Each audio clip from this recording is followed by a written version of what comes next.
நீங்கள் நல்லா இருப்பீங்க. கர்த்தருக்கு பயப்படுதல் ஞானத்தின் ஆரம்பம் என்று சொல்லப்பட்ட ஒரு வாக்கியம் வசனம் இருக்கிறது. அப்போ நம்ம ஆண்டவருக்கு பயந்தால் நமக்கு ஆட்டோமேட்டிக்காக ஞானம் உற்பத்தி ஆகும். அது எப்படி என்று நான் நடந்ததை சொல்ல ஆசைப்படுகிறேன். ஒரு முறை தாவீதுக்கு அடுத்தபடியாக சாலமன் அரசாட்சிக்கு வந்தான். அரசாட்சிக்கு வரும்போது எனக்கு ஞானம் வேண்டி என்று கேட்ட பொழுது ஞானத்தை அதிகமாக கொடுத்தார். ஞானத்தை அதிகமாக கொடுக்கும் பொழுது அவனுடைய அரசவையில் 2 பேர் ஒரு குழந்தைக்காக போராடி வந்தார்கள். போராடி வந்தபோது கர்த்தாவே, 2 பேரும் ஒரே குழந்தைக்காக போராடும்போது அவன் என்ன செய்தார்? அந்த குழந்தையை கொண்டு வாருங்கள், 2ஆக வெட்டி ஆளுக்கு பாதி கொடுக்கலாம் என்று சொன்னபொழுது பெற்ற தாய் அலறி அடித்தான். வேண்டாம், குழந்தை வெட்ட வேண்டாம், அவளுக்கே கொடுத்து விடுங்கள்.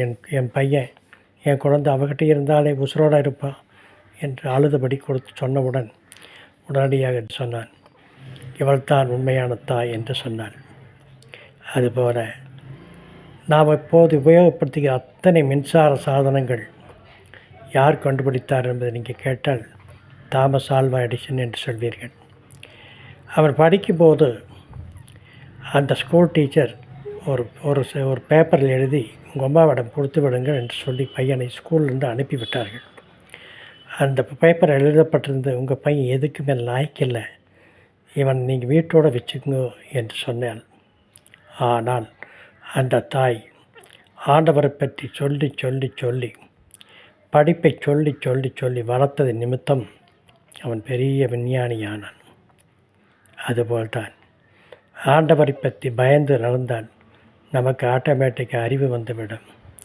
சில பேர் அறிவுகட்ட ஜென்மம் என்று சொல்வார்கள். யாரும் அறிவுகட்ட ஜென்மம் இல்லை.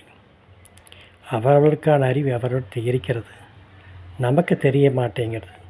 யாரையும் இனிமேற்கொண்டு அறிவு கட்டவனே, அறிவில்லாதவனே என்று சொல்வதை நிறுத்தி அவரவர்களுக்கு தேவன் அறிவை கொடுத்திருக்கிறார் என்று நினைத்து கர்த்தாவே முன்னேறி செல்வாமாக.